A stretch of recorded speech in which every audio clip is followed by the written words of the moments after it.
Good morning. Good morning. Welcome to all those who have joined so far. We'll be getting started in just a couple of minutes.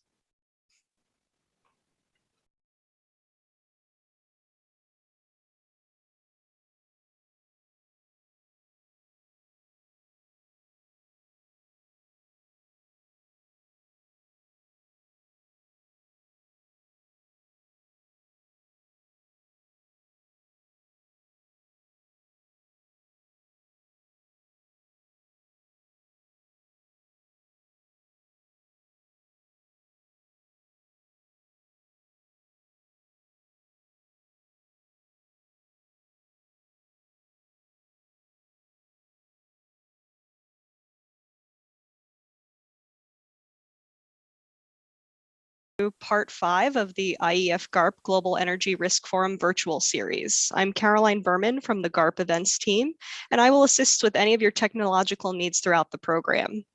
Before we get started, I'd like to share a few brief housekeeping reminders to help improve your experience during this virtual forum. First, please note something different from the past events in this series. We will not be following Chatham House rule. This meeting is being recorded, and it will be available for on-demand playback for a limited time following the event. This meeting is also being live streamed by the IEF. Attendees who have joined using the Zoom desktop application can control their video layout and can switch between the speaker view and gallery view by toggling through the drop-down options in the top right corner of their screen. We recommend the gallery view to see the most forum participants at the same time. Please note that attendee lines were muted upon entry, and we'll ask you to remain muted during our speakers' opening remarks. However, during the discussion portion of the session, we ask that you unmute your line to ask questions and join in an open dialogue. Lastly, for any technical difficulties or assistance throughout the program, please feel free to chat me directly. With that, I'll turn it over to the forum's steering committee chair, Dr. Vincent Kaminsky, professor in the practice of energy management at the Jones Graduate School of Business at Rice University. Thank you, Vince. Yeah, thank you. Good morning. Good morning, good afternoon, good evening, depending on where you are. Welcome to the January 2022 virtual forum organized by the International Energy Forum and by the Global Association of Risk Professionals. I shall be moderating today's event, and the title of today's session is a checkup on the markets. The general topic of today's session is recent turbulence in the energy markets, manifesting itself both in high price levels and volatility of energy commodities. We shall address a number of issues, including the drivers of recent jumps in the levels and volatility of energy prices, US shale response to higher natural gas and oil prices, the importance of LNG as a critical link between different regional energy markets, the changes in energy flows between different markets, including LNG and crude oil. Time permitting, we can attempt to answer a number of additional questions. First, is recent market turbulence a transitory phenomenon or a more permanent feature of the energy markets? The impact of higher energy prices on the rate of post-pandemic economic recovery? What will be the impact of increased price levels and volatility on the rate of energy transition? You know, one can argue that it will slow down the rate of transition, vividly demonstrating that our societies are still significantly dependent on fossil fuels. What lessons risk managers will draw from the recent market developments? What role can and do governments play to address investment gap in the energy industry? The role of carbon pricing, why it is not more widely adopted.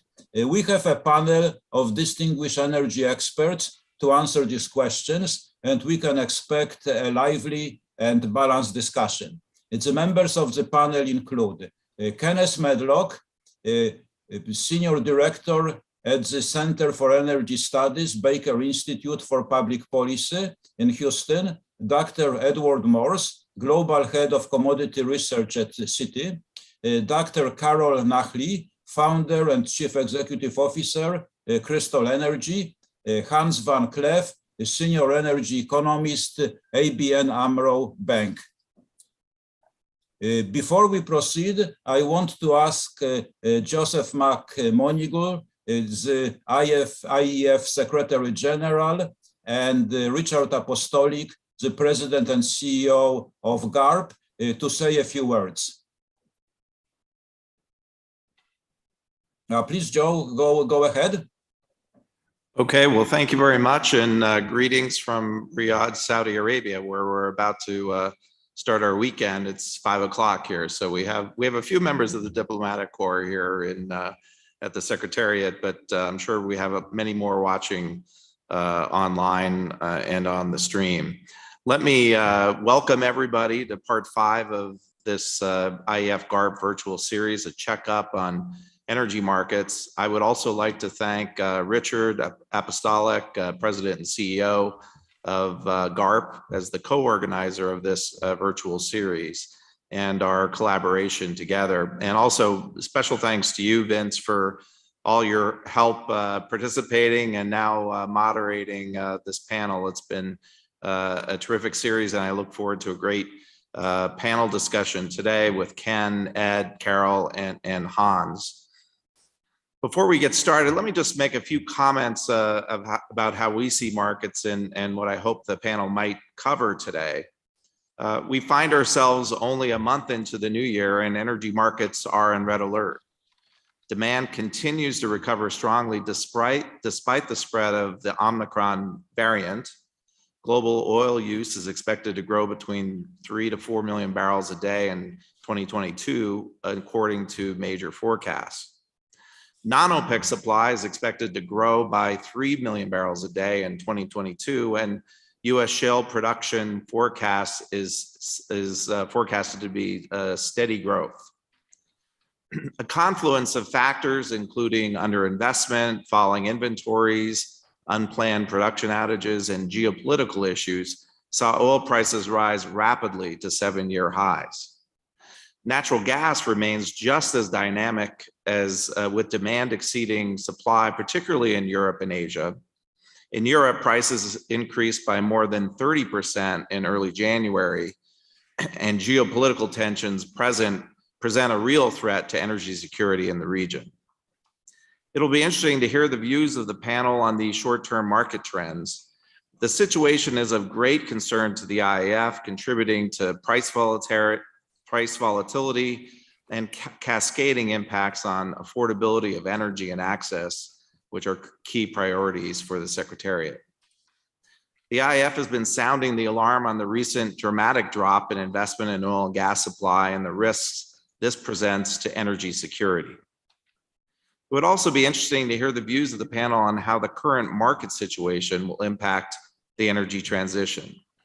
It's vital that the world takes action to address global warming, and we believe the best way to do this is to encourage technological solutions.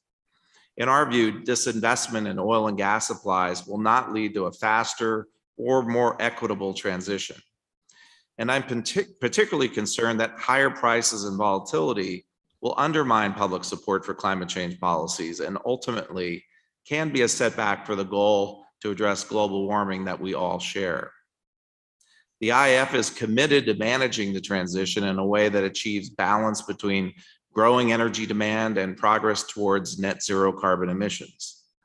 The IEF continues to pursue these twin goals through an extensive work program, including our research in collaboration with IHS Markit on the investment crisis, a report that we released in December at the World Petroleum Congress, on how oil and upstream investment will need to increase and be sustained at near pre-COVID levels of over $500 billion through 2030 to ensure market balance. Our carbon management program, exploring circular carbon economy technologies, including CCUS. This technology simultaneously meets decarbonization, affordability, and energy security goals. Moreover, the implementation of a hydrogen economy will depend on economy-wide uptake of CCUS. Our initiative to map the pathways to the hydrogen economy. This aims to identify government policies and business models that make clean gas and hydrogen economics work without leaving any consumer or technology option behind. Our work on infrastructure in transition, which outlines how existing and often aging and yet to be developed infrastructure can incorporate new decarbonization innovations and reduce risk with greater resiliency. And finally, but not least, our work in support of the global methane pledge. The IEF methane initiative, undertaken in collaboration with IEF member countries last summer, released a methodology for accurate measurement of methane so that we can focus scarce resources on methane reduction efforts. So in closing, let me thank you for this opportunity to open the meeting, and I look forward to our discussion. And Rich, over to you. Thanks, Joe. I certainly appreciate it. And I want to thank you and Vince for putting together this forum and for your willingness to partner with us again on this fifth activity. I think it's quite exciting. And I'd also want to welcome everyone else who's joined in and express our appreciation for your willingness to be a part of today's program. This forum, as I think Caroline has mentioned earlier, is leading up to a first of its kind in-person forum, and I'm pretty sure we'll hopefully have one in Vienna in May this year. Today's forum is going to be extremely interesting. It will necessarily have to review some of the more concerning geopolitical risks and the economic issues that are causing high volatility in global energy market prices. Because there are so many factors entering into the volatility equation, it's difficult to know where to start, and focusing, frankly, on just one or two subjects is really going to be impossible.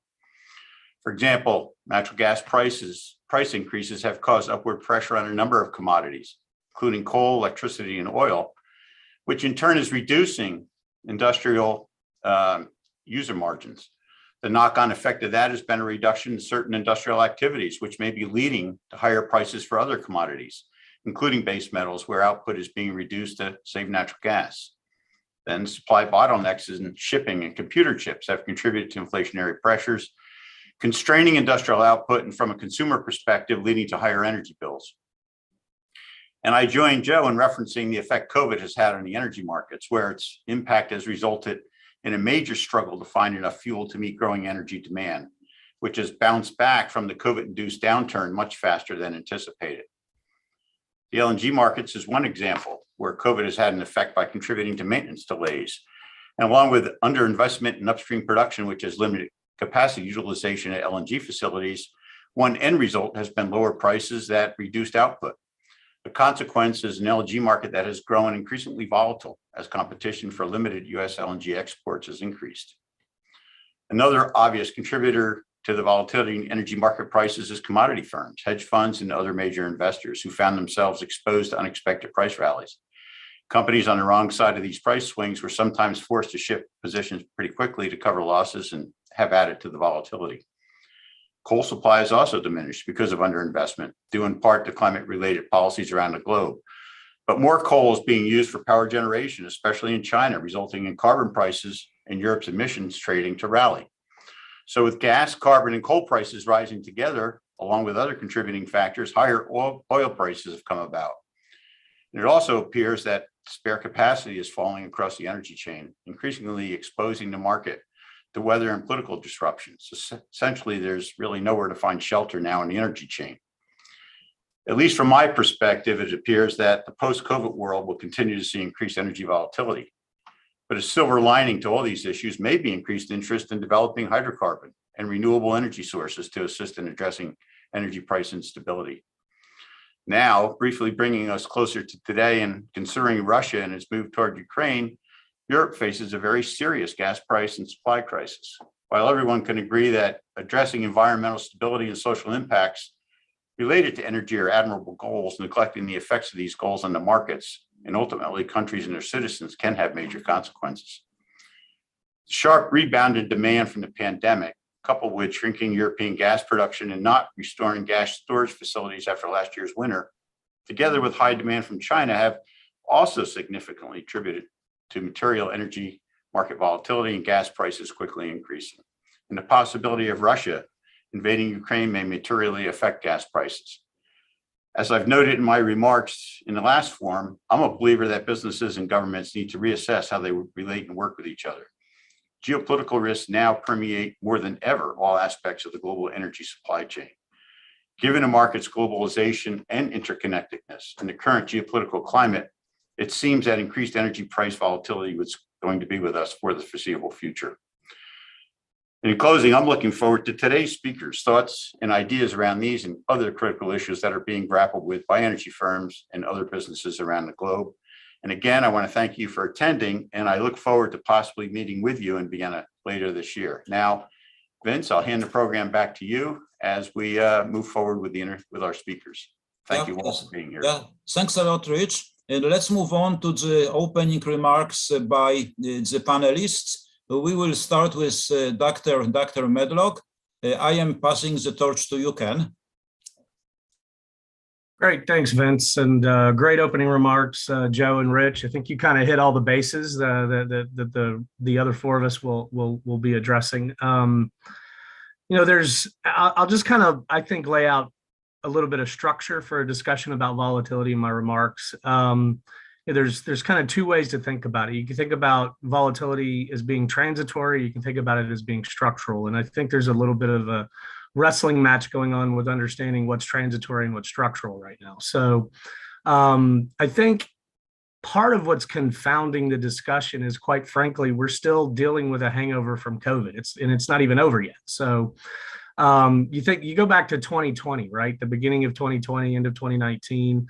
Markets started to feel what was going on with regard to the outbreak that originated in China and spread very rapidly around the world. You saw massive self-imposed economic sanctions in many ways by shutting down economies around the world. And a lot of that was at the time deemed very necessary, but it was a massive shock to the system, one that nobody anticipated. You saw global oil demand drop by some estimates north of 20 million barrels a day in the near term. And that, of course, led to the famous moment in April when WTI traded in negative territory for a day before rebounding. A lot of volatility, certainly, around that in the opposite direction.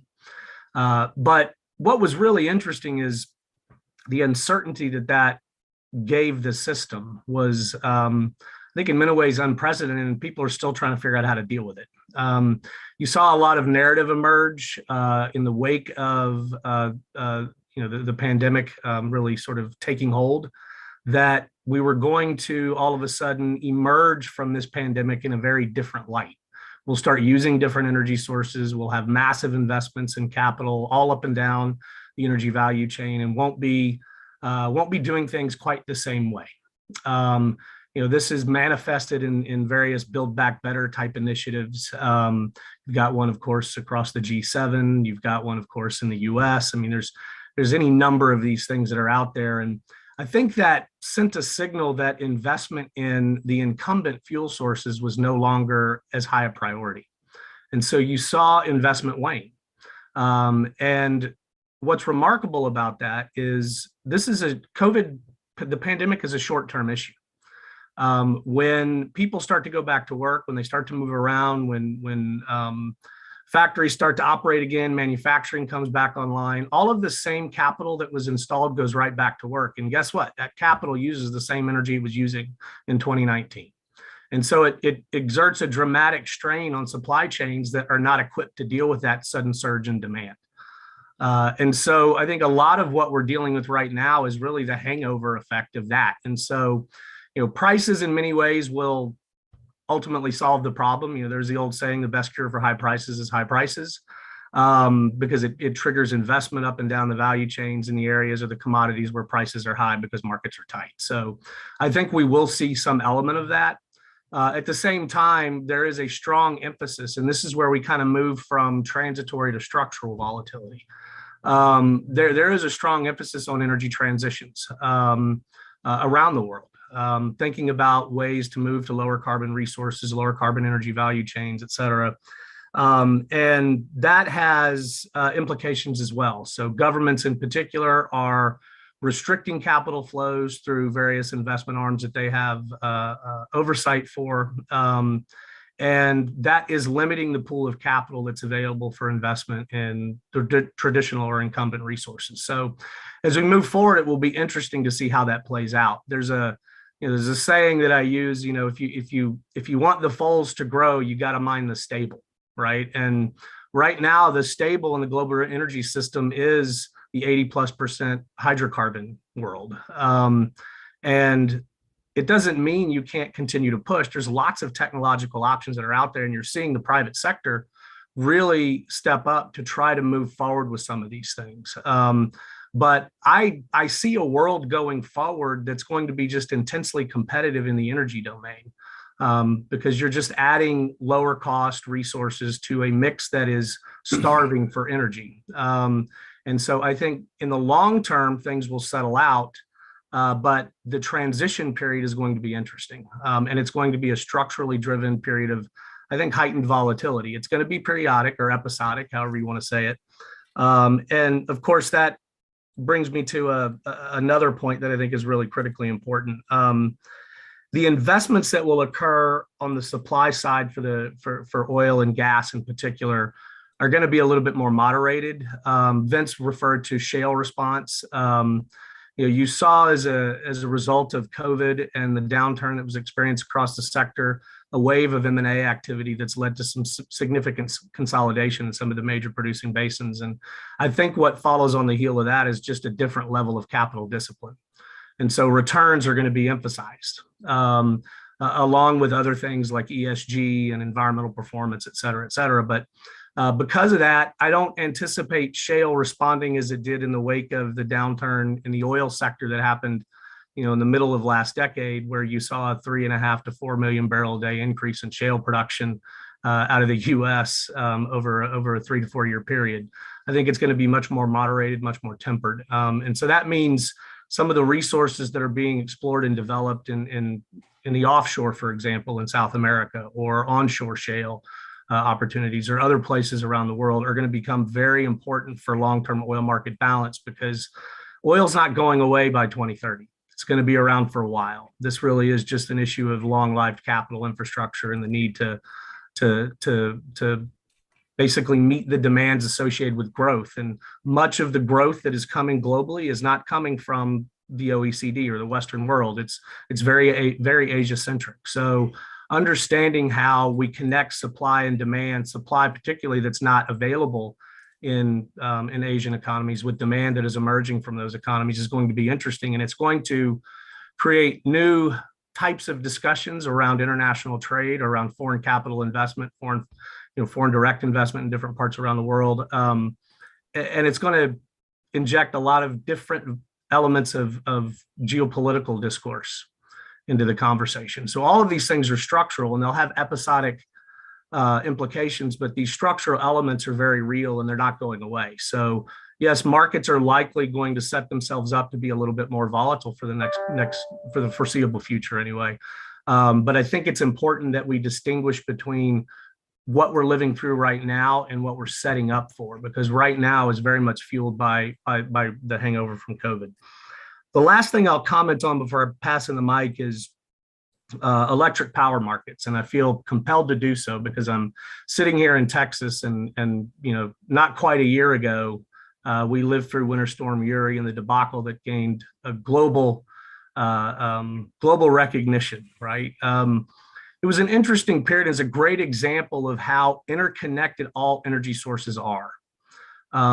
The immediate reaction on the heels of the outages that occurred on February 15th and lasted through the 18th and 19th of 2021 by policymakers, and this was going on while the lights were out, by the way. They're tweeting, it's all because of wind. We have too many renewables and all these things. Nothing could be farther from the truth. But that was the first sort of shot out of the gate, right? And then the other side of the equation started saying, no, it's natural gas. You've got fuel shortages, natural gas is failing, et cetera.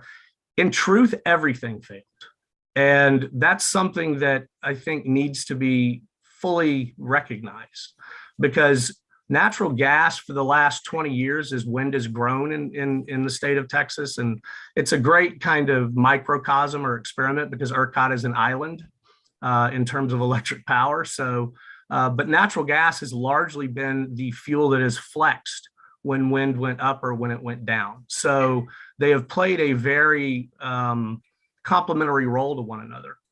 And what really happened was, yes, there was actually equipment freezing with regard to wind turbines. They went down, but the amount of wind that was generated during that period was not abnormal in terms of what you see with regard to fluctuations in wind output on a daily or seasonal basis. So in reality, because we weren't out of those sort of normal bounds, and that's what also people need to understand, gas needed to respond in a significant way, and it was not capable of doing so.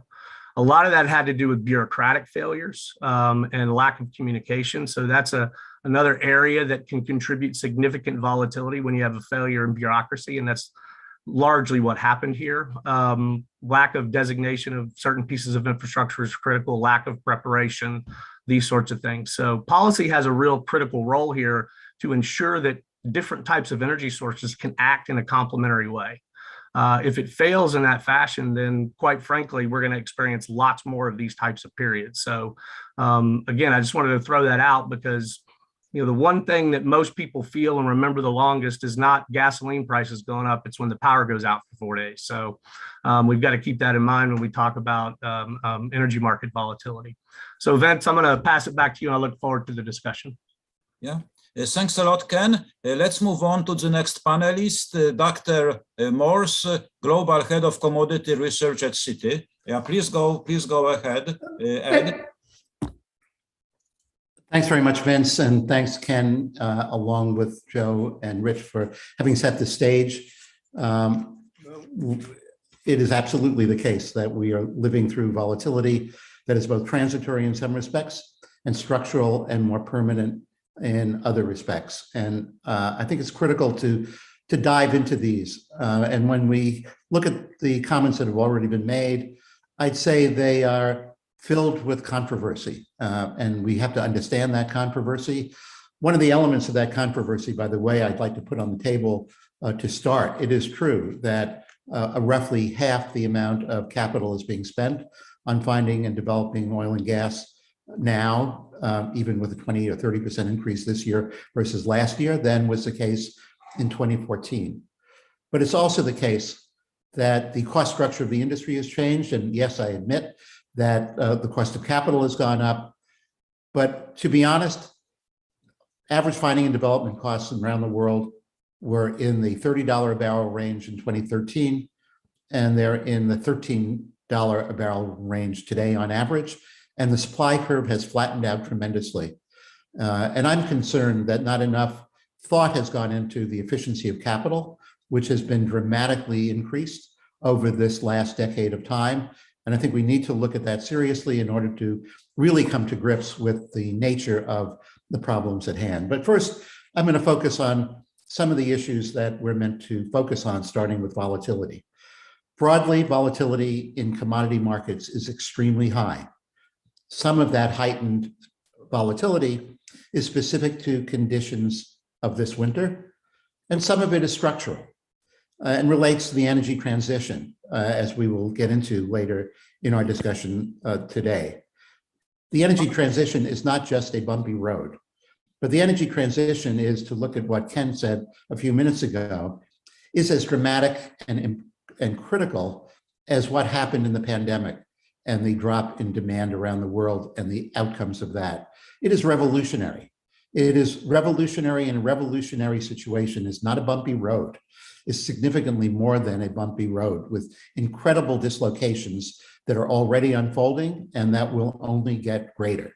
And just imagine what this revolution is. It's succeeding after 160 years of an economic model for the world, which depended on low-cost fossil fuels, and an attempt in 30 years to totally turn that on its head and to reduce the role of fossil fuels and to invent, partly through technologies that don't yet exist, a new non-fossil fuel basis for transportation, for electricity generation, for the structural nature of buildings, and for the structure of industrial activity. That's pretty revolutionary. So what is seasonal this winter to start? And I'd start by saying that if we look at observable petroleum product stocks and observable crude oil stocks, OPEC Plus has more than succeeded in bringing down inventories to below their 5-year average. And if we look at high frequency data, the last piece of which came out yesterday in the United States, and we look at observable high frequency data, we will see that petroleum product stocks, particularly gas oil, are well below the lowest point of the last 5 years. And if we look at days of forward demand coverage, it's probably at the lowest point historically since we started thinking about days of forward demand cover.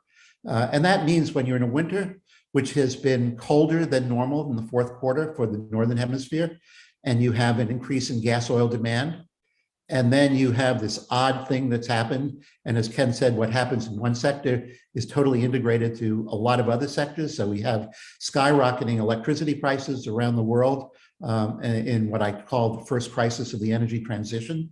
And that has turned the normal economics of energy on its head. Normally, we think of diesel and we think of propane, winter heating oil, and winter sources of power generation is significantly more expensive than natural gas. And we're now in a fourth month in a row in which diesel and propane cost less than natural gas.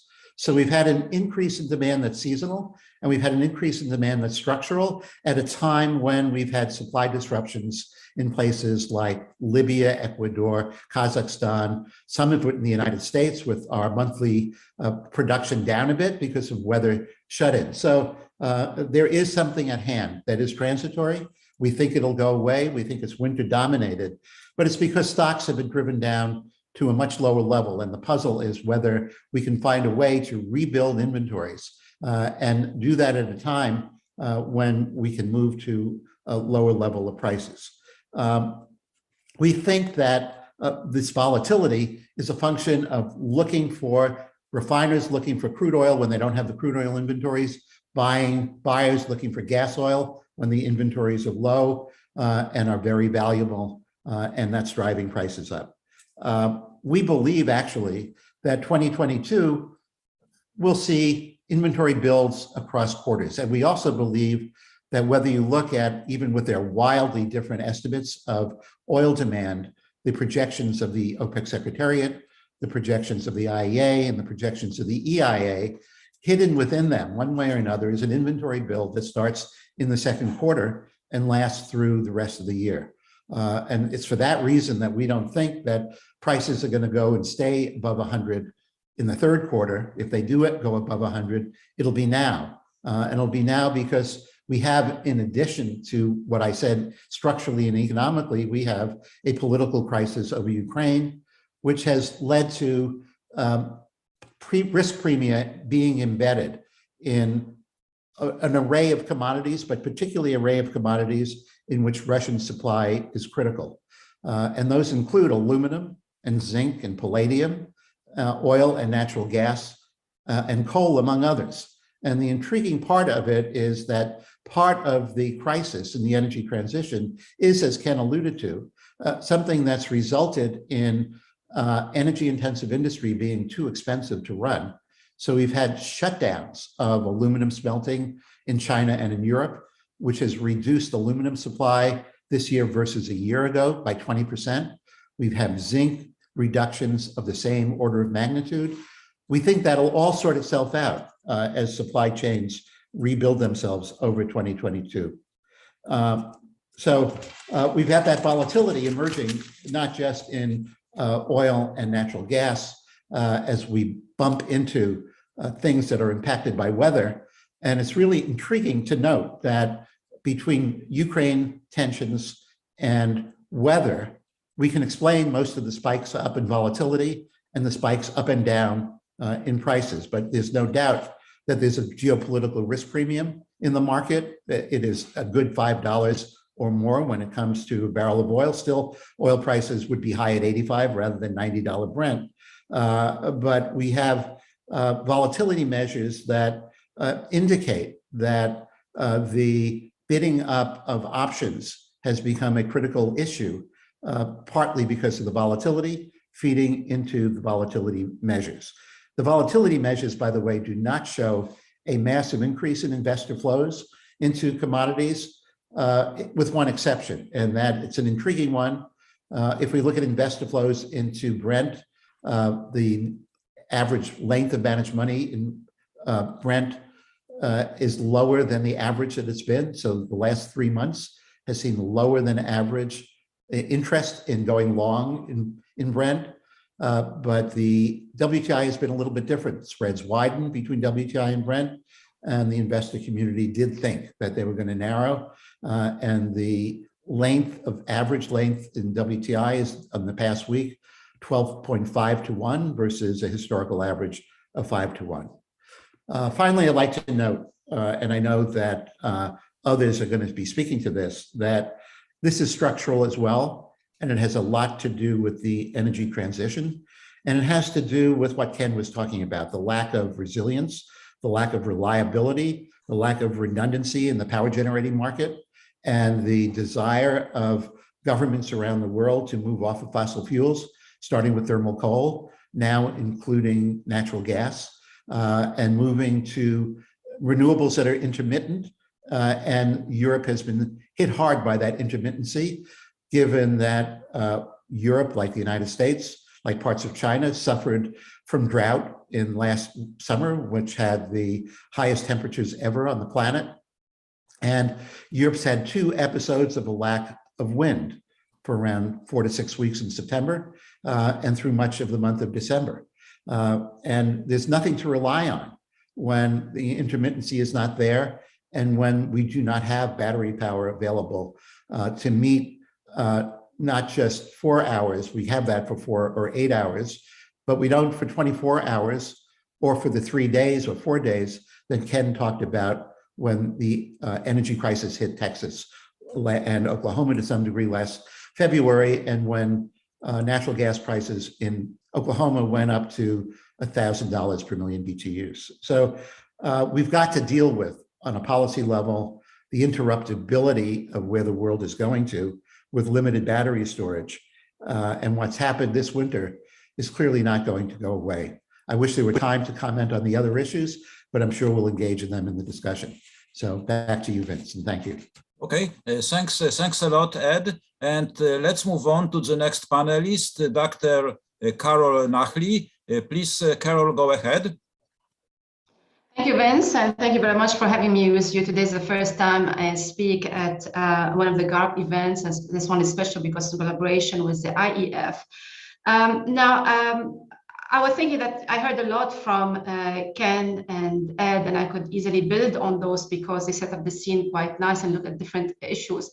But I thought for the benefit of this conversation, I'll bring in perhaps additional dimensions, starting first of all by trying to put a framework for the conversation, because when I look at energy markets, I'd like to look at them mainly from the nexus, a triangle, if you want, between the economy, energy, and geopolitics.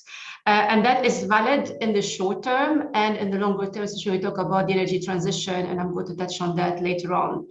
But to go back to the point that Ed was making earlier about the revolutionary and uncharted territories, we definitely, what we saw with COVID-19 was something unprecedented. But the problem was that it took us a while to comprehend the severity of the problem. I remember in the spring 2020, getting into summer that year, people were talking about V-shaped recovery, and that V-shape kept on being delayed further and further. And then we ditched that and we started talking about K-shaped recovery. And the plain fact is that it was much more complicated, it took much longer than people appreciate. And even the brightest minds got these forecasts wrong. And even now, when I look at inflation forecast, I was looking the other day at, for example, the 2 largest central banks in the world, Fed and the ECB, what they expected inflation to be for last year and even this year, and it's far from what actually happened. So again, to show the scale of the problem and the lack of comprehension of the severity of the problem we are dealing with. But the good news is that if we look at the OECD, for example, growth forecast, we can see that yes, the recovery is taking a bit longer than originally expected, but we are on a sustainable growth path. I say that with hesitation because this is where I want to raise a big question.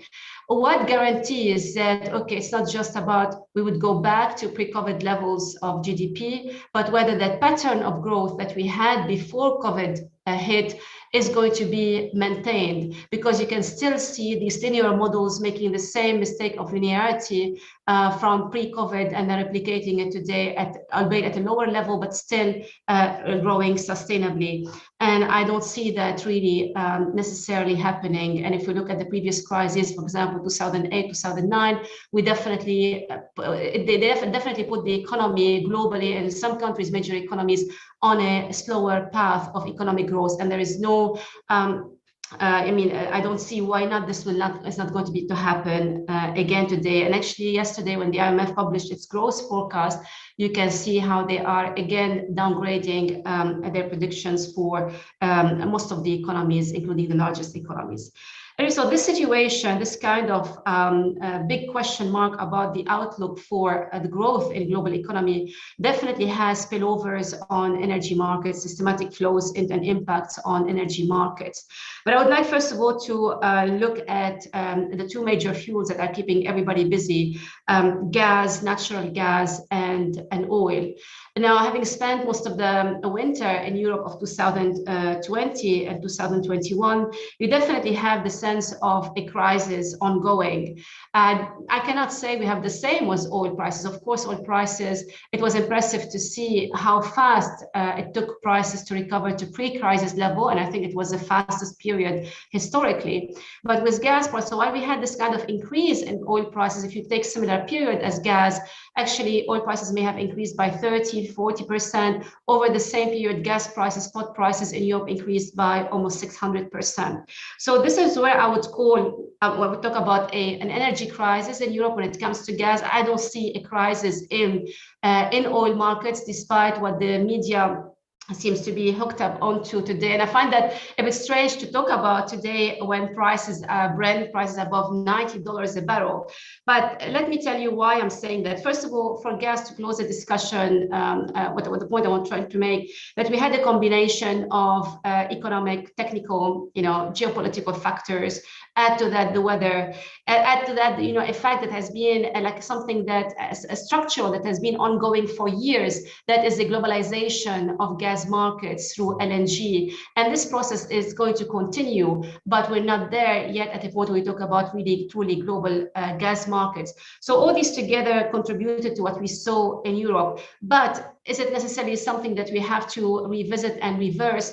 I don't think so, because of course the focus today is on Russia's role in Europe, how Europe is hooked up on Russia. But actually, I strongly believe that Europe is in much better situation today than where it was, let's say, 10 or 20 years ago, because they invested heavily in LNG infrastructure. And I would say that Russia needs Europe much more than Europe needs Russia. If we look beyond this kind of short-term sparks and uncertainties that we have because of geopolitics.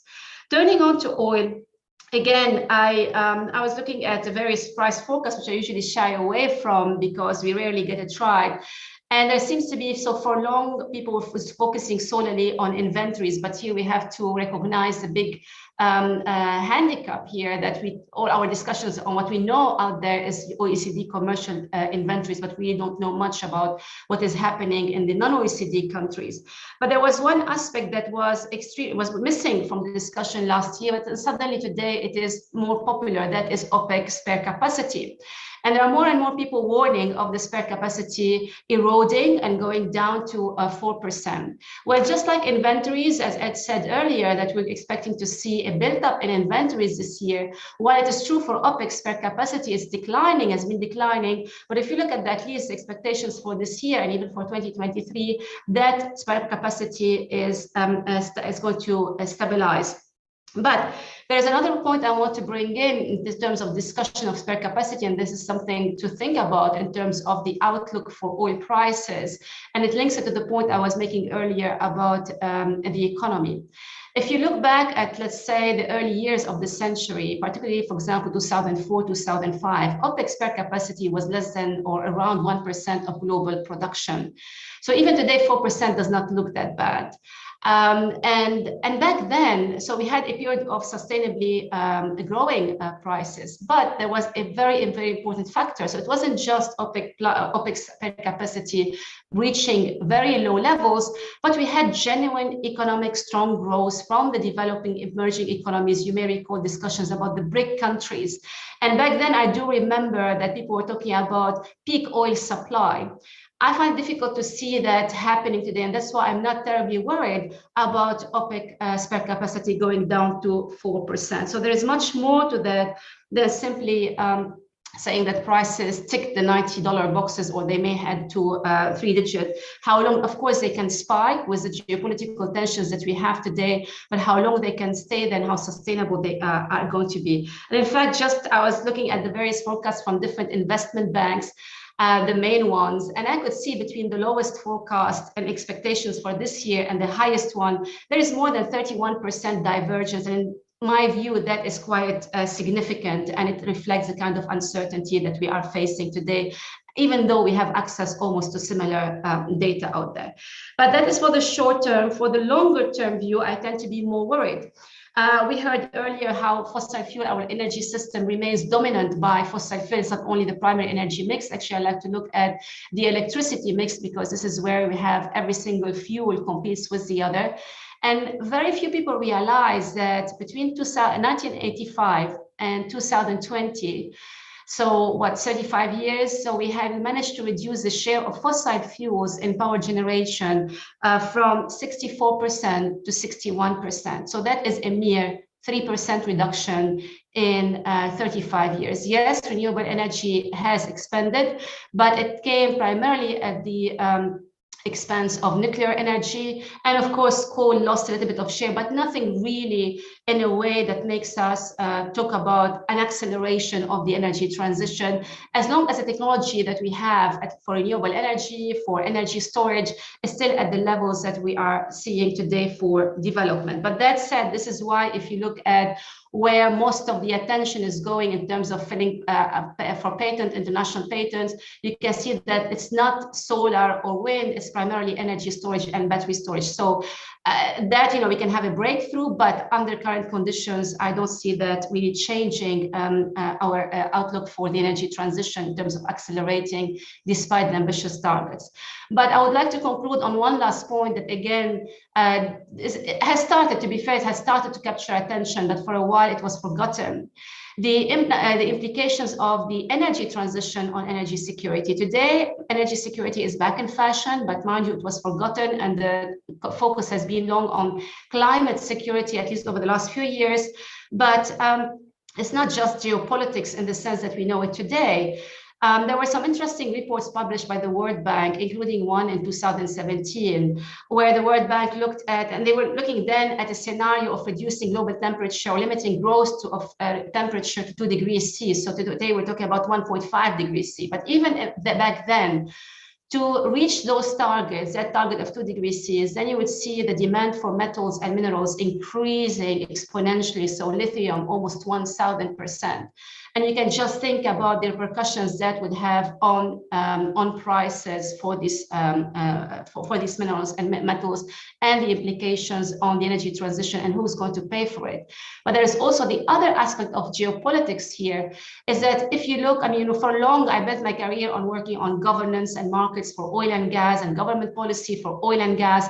But actually, there is a serious problem here when it comes to governance of the energy transition, which is not receiving the attention it deserves, because most of those metals and minerals are in countries which don't have the institutional framework to support investment, sustainable investment in the long term. And there is a couple of issues, including energy security, and they qualify as politically unstable countries. So the majority of those countries are unstable. So on that note, I am more optimistic about the short term, despite the volatility, despite the media hype about the prices hitting 3 digits, than I am about the long term under existing policies and targets. Thank you. Yeah, thanks a lot, Carol. And now we'll move on to the fourth panelist, Hans van Cleef, Senior Energy Economist at ABN AMRO Bank. Please, Hans, go ahead. Thank you very much, Vincent.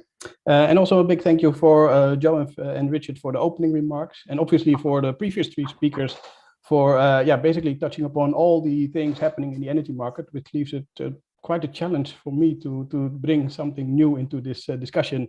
But I will try to do it anyway. I will do it from a European perspective, and I will also touch upon the policy regarding the energy transition angle.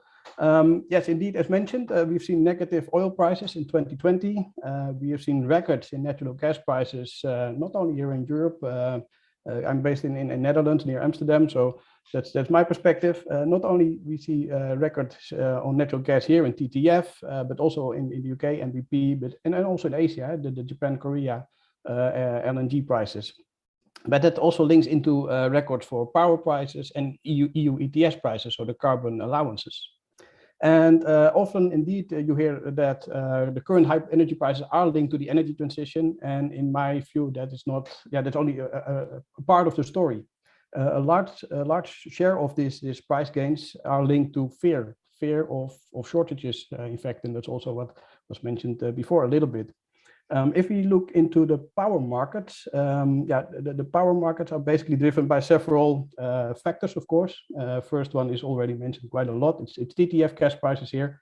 And we see high gas prices, not only because of lower export from Russia to Europe, but also because of the harsh winter in 2020, 2021, which led to a cold spring and a late start of the build of inventories. We saw a low yield of wind energy in Northwestern Europe, which meant more gas demand, and as a result, a slower build of inventories. And we saw a decline, of course, in local gas production. And these higher gas prices, I think that will continue at least for this winter, but also up until including the next winter. Coal prices was also mentioned. We saw more global demand due to the high gas prices, but also some supply constraints due to geopolitical issues. And I mentioned already the EU ETS prices, the carbon trading scheme, and then prices almost tripled in 2021. And that also had a big effect on power prices here in Europe. And the fact that these carbon allowances traded so much higher was basically as a result of the revision of the reduction path for the available number of allowances by the European Commission as a part of this Fit for 55 program. We saw an increase in market speculation, and obviously more demand from coal and gas-fired power plants.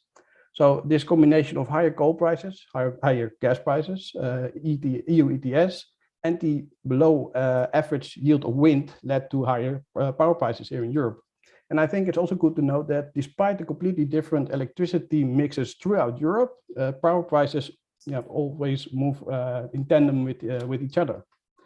Well, a lot of these price cases are triggered by market fears or market hopes, depending on the commodity. And market speculation has become an important driver as well. And I think it's one of the main reasons for increased price volatility. In the past 15 years, so the period I looked at these markets, the number of financial products has risen significantly, and as did trading based on artificial intelligence. And as a result, headlines are often a crucial driver for price direction, far before the actual supply and demand driver showed the impact. This, in combination with the search for alternative investments, as the yields are low and investors are looking for some yield, provided also an important driver for support of commodity markets in general, including energy markets and EU ETS. And in fact, the rapid rise of EU ETS also triggered some remarks by member states who believes that the rise of carbon prices go too fast. And as a result, instead of supporting the transition, at some point it may start to hinder it. And the European Commission indicated that they will look into this in the coming months, but to be quite honest, I don't expect very near-term action in this respect. Also, due to the rise, and Carol already mentioned that, of the rise of LNG, the natural gas market turned from a regional market into a global market. And that means that also international hedge funds are now attracted more to local gas benchmarks. Well, these high prices also mean that there are quite some lessons to be learned. And for that, I want to point out that our energy policy is based on three pillars. It's on security of supply, It's on affordability and on sustainability. And of course, the last few years, a lot of attention went to sustainability with the Paris Agreement. We had the COP26 last year, and obviously here in Europe, the Fit for 55 program. And with current high prices, you see that politicians across the globe start to compensate consumers, because after all, we don't want consumers to be the victim of these high prices, right? Furthermore, with the phase out of coal here in Europe, as well as nuclear energy, we are more and more depending on energy efficiency, on renewable energy sources, and on natural gas. And then there are some interesting developments happening. If you look at what the International Energy Agency indicated, they say that the investments in oil and gas are in line with the net zero 2050 pathway. So a scenario towards a net zero situation in 2050. So all these investments in oil and gas are currently in line. However, if you look at the investments in renewable energy sources, they are scaled up significantly. However, they should have been 3 to 3.5 times higher to compensate for the lower investments in oil and gas. So we have a mismatch there. Here in the Netherlands, we are blessed with a 99.99% level of security of supply. So basically, we hardly have any disruptions here yet. And to remain this high level and to improve it in less lucky areas, there should be a good balance in phasing out the old energy mix and build up the new one. And you see that the three pillars, so sustainability, affordability, and security of supply, should be ideally perfectly in balance. And yes, to meet our climate goals, we need to step up investments in renewable energy sources, but also in infrastructure, in innovation, in education, and obviously in flexible backup capacity. And also, perhaps even more importantly, we should also invest in the transition from the demand side. All in all, I think most importantly, we should keep an eye on the original goal, limiting global temperature rise to maximum 1.5 degrees. And according to the International Energy Agency, as well as the IPCC, we don't have the luxury of choosing for the preferred solution. We need them all. So in that case, we need to be very careful in supporting the suboptimal solutions. And then to come to the end of my conclusion of introduction, the high energy prices, therefore could be seen or should be seen as a warning signal, a wake-up call if you want, because our current energy mix has been built up in 50, 60 years, and now we want and we need to make other choices. But the reality is that it cannot be done overnight, of course, and therefore we need to step up indeed in investment in renewable energy sources. We must see, but at the same time that we need to step up these renewable energy sources, we see more and more pressures on phasing out the investments in oil and gas, the divestment movement.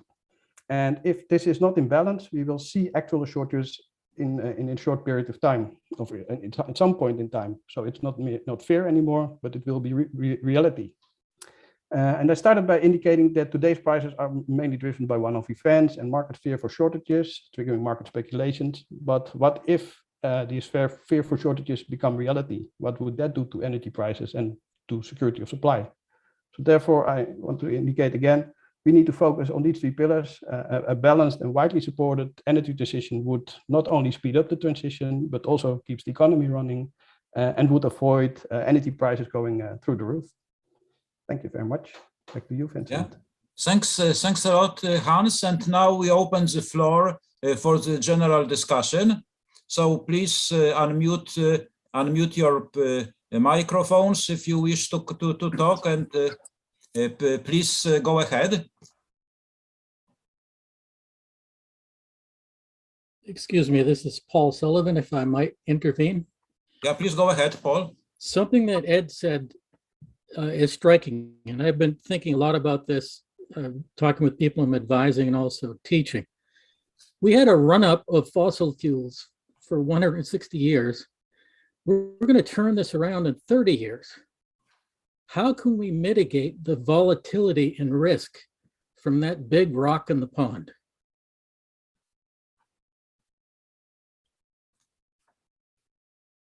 Since you dropped my name, Paul, let me just note two different kinds of issues that have to be dealt with.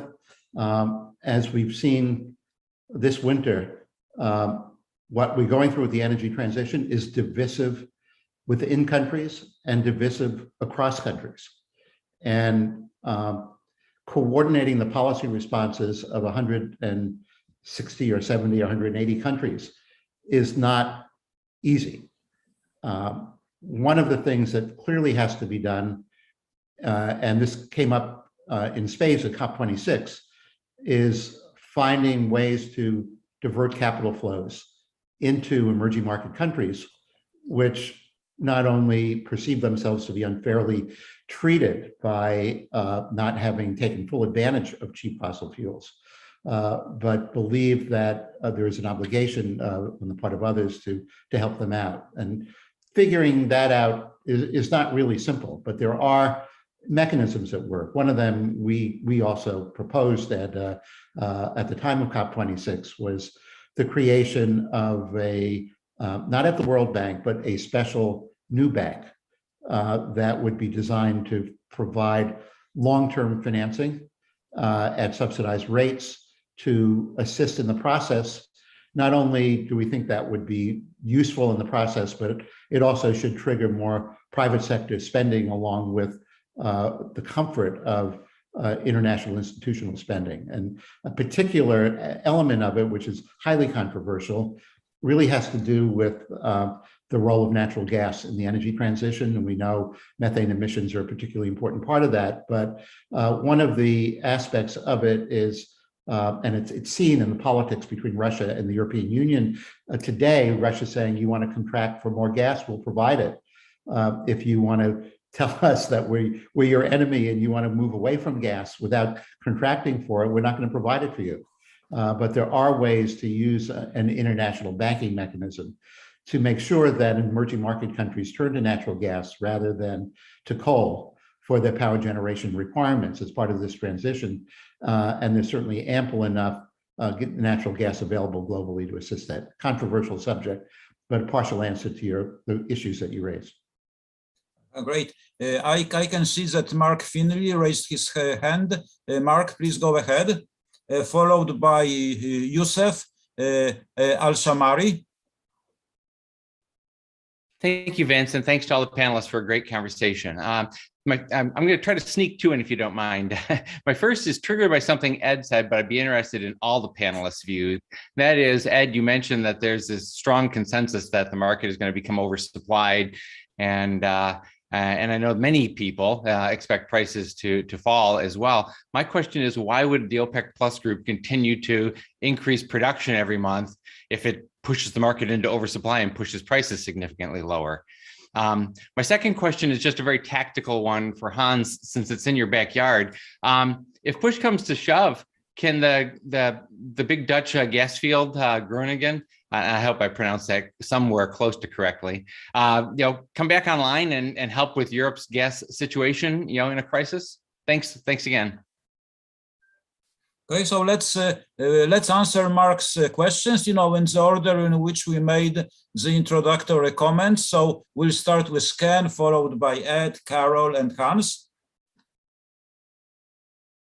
Yeah, so I admittedly raised an eyebrow about inventory build as well. I think that's a natural course of market development and making sure in the short run, making sure inventories are actually robust enough to deal with shocks is I think in everybody's best interest. I think OPEC Plus included. So I think the barometer there though is how rapidly they fill and how robust they become. Because if they become bloated, then without a doubt there'll be some production cuts.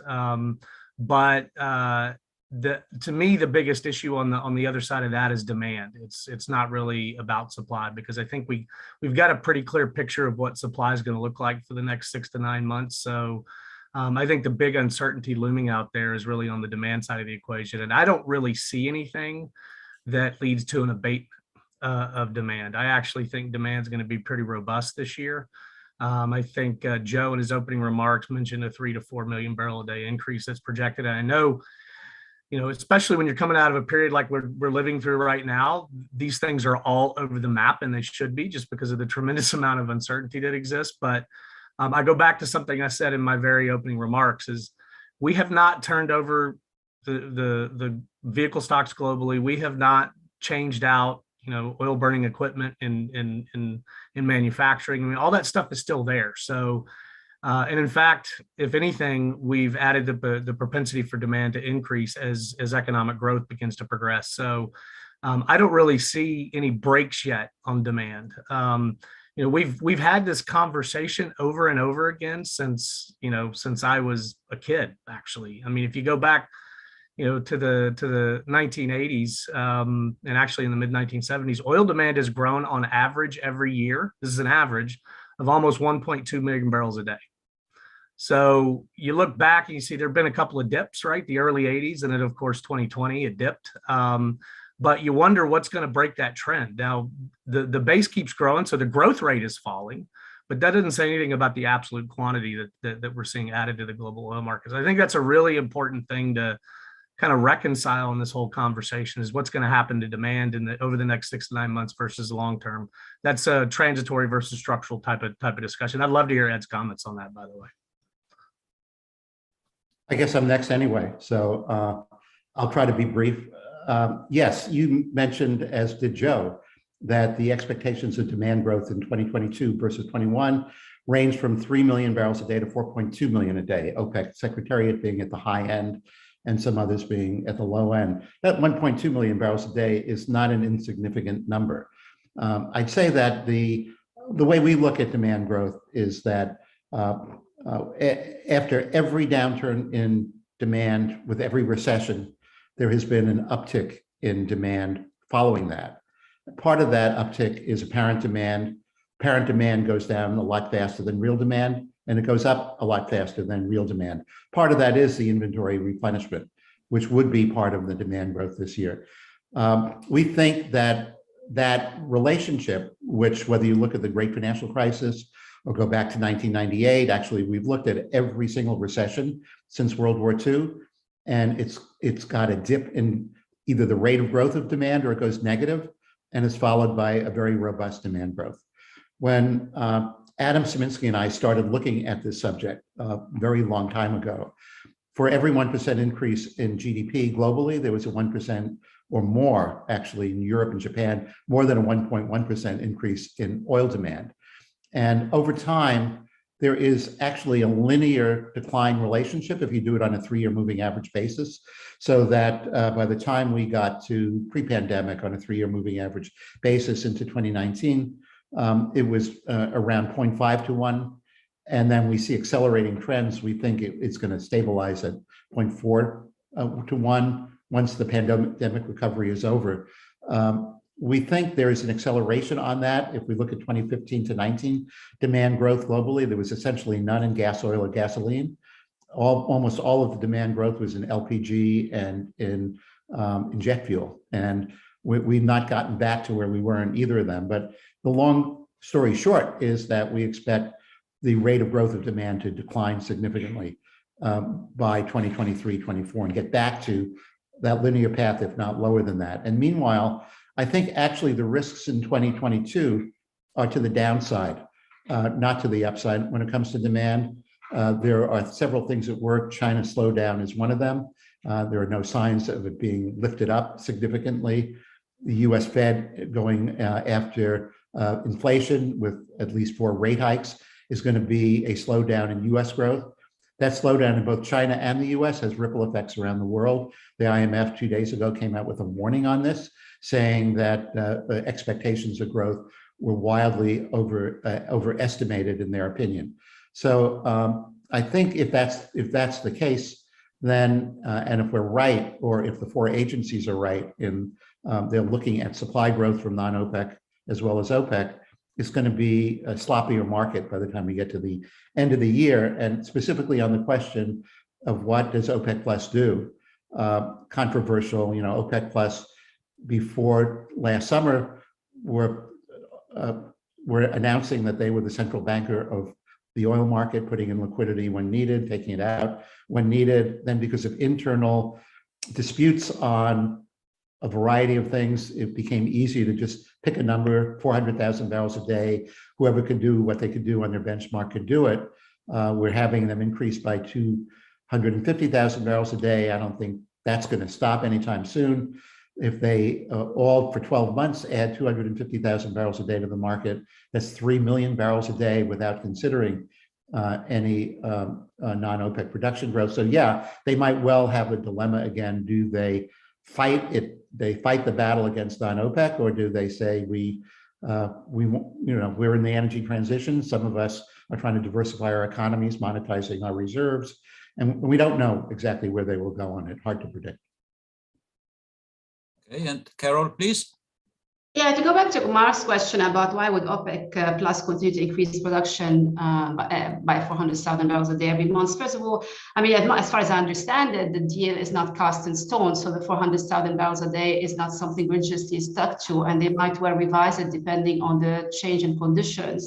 Let alone the fact that they are not really putting in the market exactly 400,000 barrels a day. So we do have members that are struggling to meet their production quota.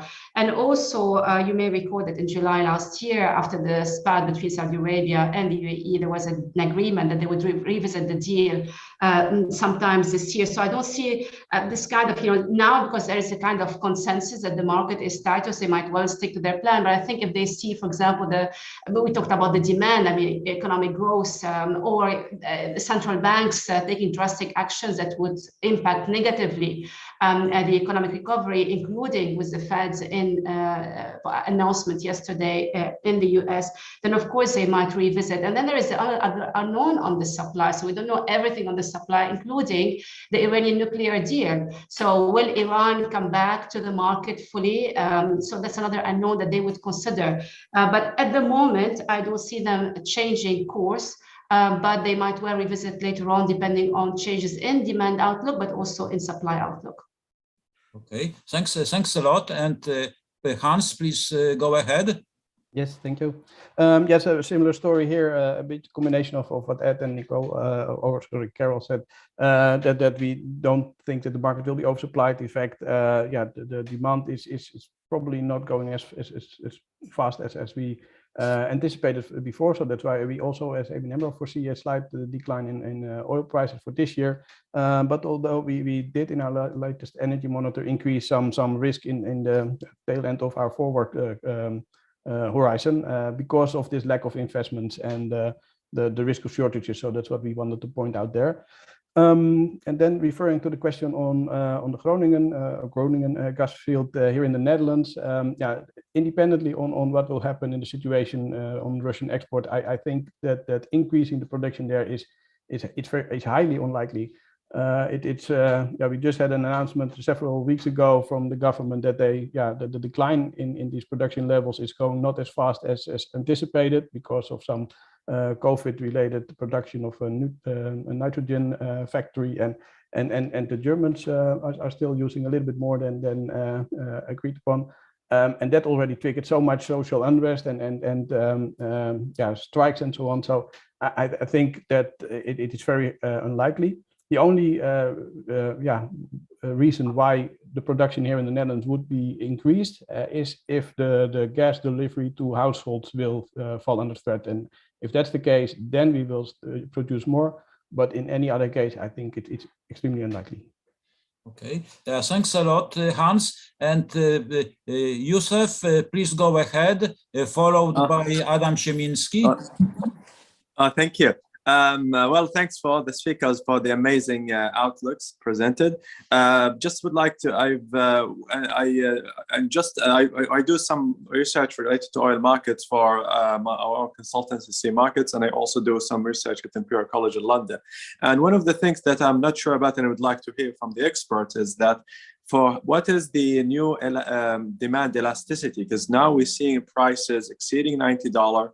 And as you know, continued rise in prices can be detrimental to demand, but currently we are in a recovery mode. So what do you think is how elastic the demand will remain? Is it $100 or even higher than $100? And what the other thing is, if the Fed decides to raise interest, and they are expected to do so in March, so what could some analysts are expecting some sort of an economic damage, like Mohammed Al-Aryan and others.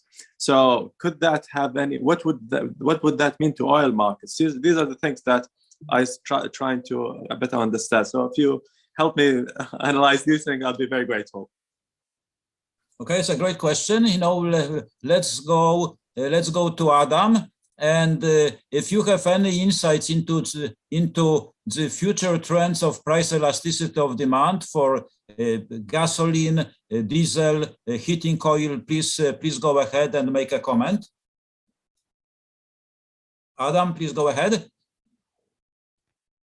Thanks very much, Vince. That was a really great set of presentations and questions, and I'd love to hear the answers to Yusef's questions, which I thought were really pretty interesting.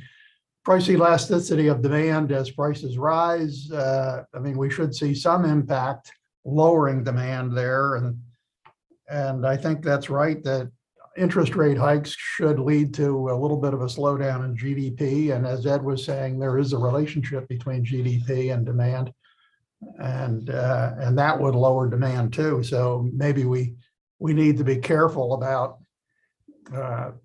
what happens on the demand side, particularly, I think, maybe as an offset to the concept that the missing barrels end up showing up as higher demand rather than something else. My question, and I'd be happy to have the discussion go back and forth between Yusef's question and this one is there a political premium in $91 Brent?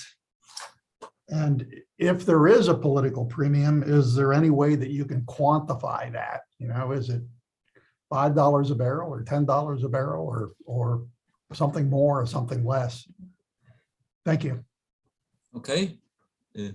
Any comments, any answers? I'd like to take a stab at some of both of them. First, on the demand issue with higher prices and higher rates. So the two go together. Higher rates bring about an appreciation of the US dollar. And that is another really big headwind for emerging market growth, in addition to the other headwind, which I talked about earlier, namely China's slowdown and the impact that has on emerging market exports to China. So there's no doubt that there is going to be compounded damage to the global economy and to growth by the combination of the two, namely higher rates and higher prices, combined with the foreign exchange impact in emerging markets. The other issue, we tried really hard to look at the risk premium in various assets. The easiest way to do it normally in oil is to look at what I alluded to earlier, the long-short ratio of managed money and their movement. So if they go to like twice or three times the level of the average, there is no doubt that there is a significant impact on prices, and you can, at various levels, depending on where the price began, look at the inflationary impact on prices. And similarly, if the market goes short, and short is not going short, but is going under the normal length, because for technical reasons, managed money is always long. It just can be shorter than the normal. It has a depressing impact on prices. As I mentioned earlier, there has been no sign from financial flows per se, looking at managed money, that Brent is seeing managed money inflating the price of oil above where it otherwise might be. On the other hand, if you look at various other aspects in the market, including volatility and the way implied volatility has behaved as a function of the supply and demand for options, we do come to a very strong conclusion that there is a risk premium at the moment that is definitively associated with Ukraine. You can look at the relationship between volatility and Google search items on Ukraine, Russia, and they happen to coincide, and other secondary things that you can look at. And as I said in my opening remarks, we think it's a minimum of $5. Hard to say whether it's more than that, but we know that before the most recent increase in these tensions, prices were falling off, and we know from other indicators that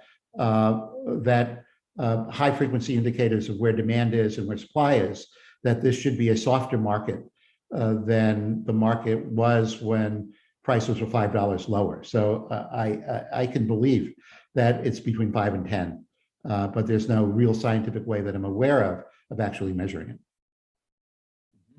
Yeah, we have a question from Mark Finley sent through the chat, so please take a look at it. And Anas raised his hand. Please go ahead. Is that Mark or me? So Anas Al-Haji. Okay, thank you very much. It's a great event and great speakers, and good to see Ed Morris. I haven't seen him in a few years, so it's good to see him.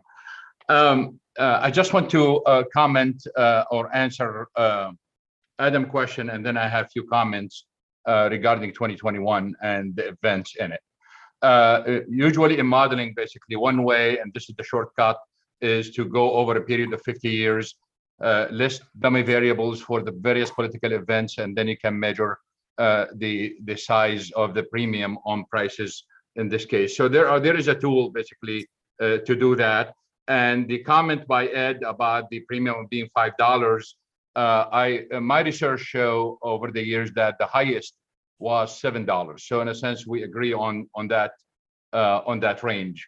So it's kind of very low range.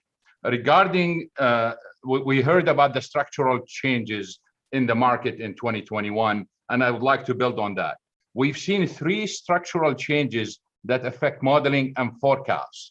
One related to OPEC+, one related to China, and one related to contracts. In OPEC+, for the first time in history, we have seen oil producers, major oil producers with major spare capacity, not compensating for those who do not have the ability to increase production to meet quota. Historically, we've seen those countries basically take market share from those who couldn't increase production. This is different. This is a completely different ballgame right now by respecting the market share of others, and that's affect the market structure. And that's part of the reason why we haven't seen the 400,000 increase every month. The second point regarding China. For the first time in history, we've seen a change in the market structure to what we can call oligopsony.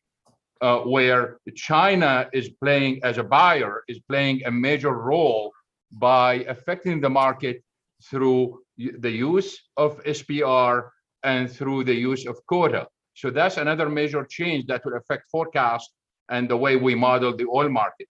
And the third point is, really, if we look at various energy problems we have seen in 2021 until now, most of them are related to movement from long-term contracts to short-term contracts, which is kind of, they sacrificed, in a sense, energy security at the altars of climate change and finance. So this movement really is, if you check it country by country, the country that did not suffer much, they did not switch much to short-term contracts. Those who suffered the most, they are the ones who shifted to short-term contracts. Thank you. So do you think that the risk managers will have to rethink how they structure the supply portfolios and go back to different contract structures? A big time. In fact, on Twitter, I was blaming Ivy University MBAs. Yes. Hopefully not Rice MBAs. It is very clear that we need to go to some sort of portfolio management where we manage the risk with the cost, especially when it comes to LNG. I think the countries that suffered the most are the ones that shifted to contracts. And then if you look at the case of India in particular, it was very interesting how they were pressing Qatar and others to lower prices, and they threatened them that they want to move to short-term contracts and spot market, and then they got nailed at the end. Okay. Can I say something on these long-term, short-term contracts? Because yes. I fully agree that that's exactly the things what we see here in the Netherlands, in Europe, that on natural gas, for instance, that there is In the past few years, all the long-term contracts which expired were not replaced, and basically we all relied and trusted upon the trading natural gas on the spot markets. And that obviously works very well when the market is well supplied. But now you see that in these tight markets, we are, and as mentioned before, with LNG, the gas markets become a global market. So we're now in Europe in full competition with Asia, and only for that part which is not contracted yet. So I fully agree with the comments Anand's made. Okay. Any more questions, comments?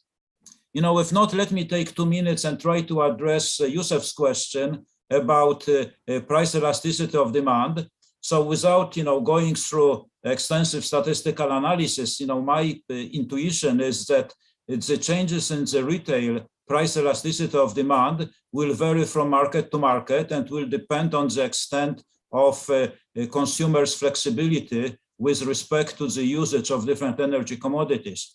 My Spanish teacher, who is residing in Spain, is telling me how she is adjusting her household chores according to the prices of electricity intraday. So how she is moving laundry, and other chores in time, to reduce her electricity bill, which is going through the roof. When it comes to a different energy commodity, for example, diesel or natural or gasoline, again, it will probably vary from country to country depending on the flexibility the consumers have in those markets. A few years ago, a fascinating book was published in France, La France Périphérique, about the social changes taking place in France and about hollowing out of the French economy through globalization, and about pushing, many workers from the booming cities benefiting from globalizations to the more remote locations, to the suburbs, and with changing employment structure, those workers, have to drive many miles every day, in some cases 50 kilometers one way, to the jobs, which are now in wholesale transaction markets, in Amazon warehouses, in other industries. So those workers have very limited flexibility to adjust demand because they have no alternative transportation options. As a matter of fact, a few days ago, the prices of gasoline and diesel in France reached the level at which they were a few years ago when the movement of Gilets jaunes has started. So probably we can expect more social discontent in France and in other European countries. So I think that this was a very good question, and I think that this question will produce many PhD dissertations in the coming years. And I'll be very interested in reading those dissertations when they finally materialize. Hey, Vince, one last comment on Yusuf's question and the comment that Ed made about this relationship between GDP and oil use. Against expectations, the relationship, there is, I think, a linear relationship. Against expectations, you tend to get more of a drop in demand when GDP is very low. It's like below 1% or negative, and you tend to get more demand than expected when GDP is very high, and high would be defined as more than 5% or more. So that at the extreme ends of GDP, either falling or rising, you can get surprises, and we're having been in a surprise to the downside in 2020, we may be in a surprise to the upside in 2022.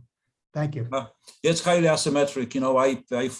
I fully agree. So we are coming close to the end of the event. Let me take a minute or two, to make a few concluding remarks. So this was a fascinating discussion, and I want to thank all the panelists and all the members of the audience who contributed to the discussion. I learned a lot. I have some great examples, I can offer to my students to illustrate, some basic, some basic facts. We are changing when it comes to the energy transition, and the development of the energy markets. So one observation is that that we are facing as modern societies, a great challenge which is comparable to rebuilding a plane in flight, and and this is rebuilding a system which is critical to our well-being, which is critical to our security, which is critical to practically everything we do. And and the second common thread of this discussion was that we are dealing with a system which is extremely complex. We are dealing with a global interconnected system, with very complex channels of transmission of shocks between different parts of the entire energy complex. And we are also dealing with the spillovers of the shocks in the energy markets to other industries, which in turn affect the energy industry. So managing this process requires an unprecedented level of international cooperation, and also requires developing deeper insights into the complexity of the system we are dealing with. And I think that today's discussion, really contributed, to this goal. I really learned a lot today. And again, I want to thank everybody for making this event possible, especially Caroline and Beth at GARP. Thanks a lot, for making this event run without even the smallest glitch. Thanks a lot. Thank you, IEF and GARP. Caroline will remind me that we are planning for a meeting hopefully in person in Vienna in May 23rd and 24th, and we hope to see everybody in Vienna. Hopefully the at least one crisis will be over by then. So see you in Vienna. Okay, thanks a lot. Bye bye.